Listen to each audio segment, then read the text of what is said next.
یہ وصف تھا سیدنا صدیق اکبر رضی اللہ تعالیٰ عنہ کا کہ آپ لقمہ حرام سے بچا کرتے تھے۔ اللہ ہمیں بھی توفیق عطا فرمائے۔ اللہ کے رسول صلی اللہ علیہ وسلم فرمایا کہ مسافر کی دعا بڑی قبول ہوتی ہے۔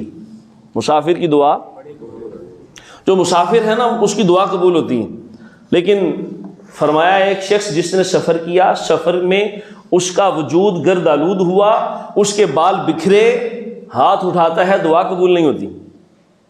پہلے فرمایا کہ مسافر کی دعا قبول ہوتی ہے، لیکن ایک شخص کے اتنا سفر کیا، مسافر ہے اور بال بھی اس کے بکھرے ہوئے، سفر کے دوران اس نے اپنا برا حال کر لیا، لیکن ہاتھ اٹھاتا ہے، دعا قبول نہیں ہوتی۔ اللہ کے رسول فرمانے لگے انا یستجاب، کیسے قبول ہو اس کی دعا؟ ملبسہ حرام، جو اس نے لباس پہنا ہے وہ تو حرام کا ہے، ومأکلہ حرام، جو اس کی غذا ہے وہ تو حرام کی ہے، ومشربہ حرام، جو اس نے پیا ہے وہ تو حرام کا ہے، وغذی بالحرام، اور اسے غذا بھی حرام دی گئی۔ انا یستجاب، پہنا بھی حرام، کھایا بھی حرام، پیا بھی حرام، غذا بھی حرام کی دی گئی، پھر دعائیں کیسے قبول ہو؟ پھر دعا کیسے قبول ہو؟ آج علماء کرام یا حفاظ کرام کوئی وظیفہ بتائے نا لوگوں کو کہ یہ مسئلہ کوئی اڑا ہے تو یہ وظیفہ پڑھ لے انشاءاللہ ٹھیک ہو جائے گا، تو 2 دن بعد کہتے ہیں مولوی صاحب بڑے وظیفے پڑھے نے، تھوڑے وظیفے سے اثر نہیں۔ وظیفہ تو اللہ کے کلام کا ہے، وظیفہ تو قرآن و حدیث کا ہے، وظیفہ تو ہے اللہ کے نام کا، لیکن اثر کیوں نہیں کر رہا؟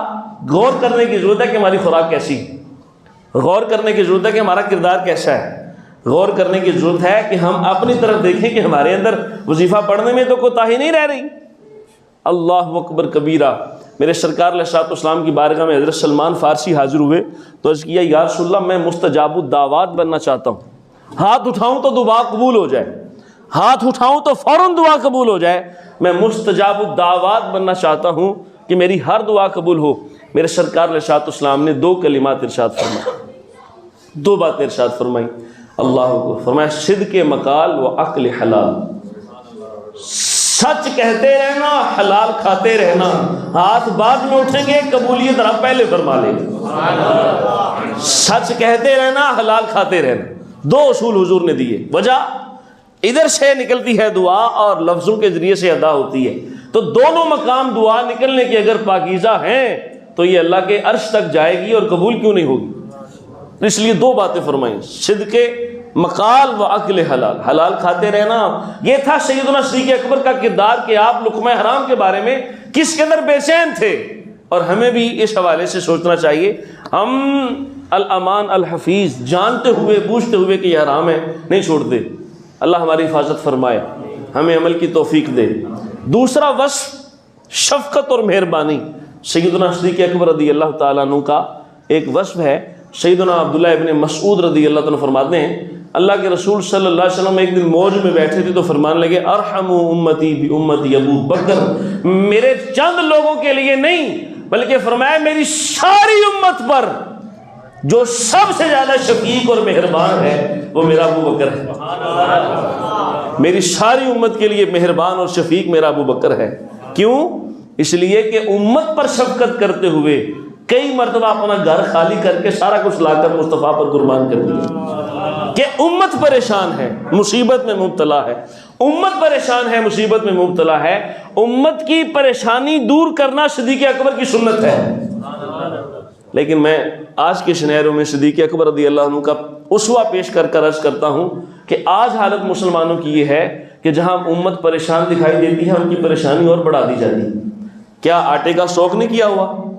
کیا ذریعہ جناز کا اسٹاک نہیں کیا ہوا؟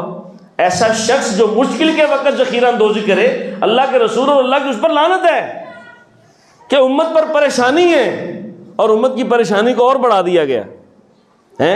ساری ذریعہ جناز باہر ایکسپورٹ کر دیں، اب مہنگی امپورٹ کریں گے اور مسلمانوں کو پریشان کریں گے۔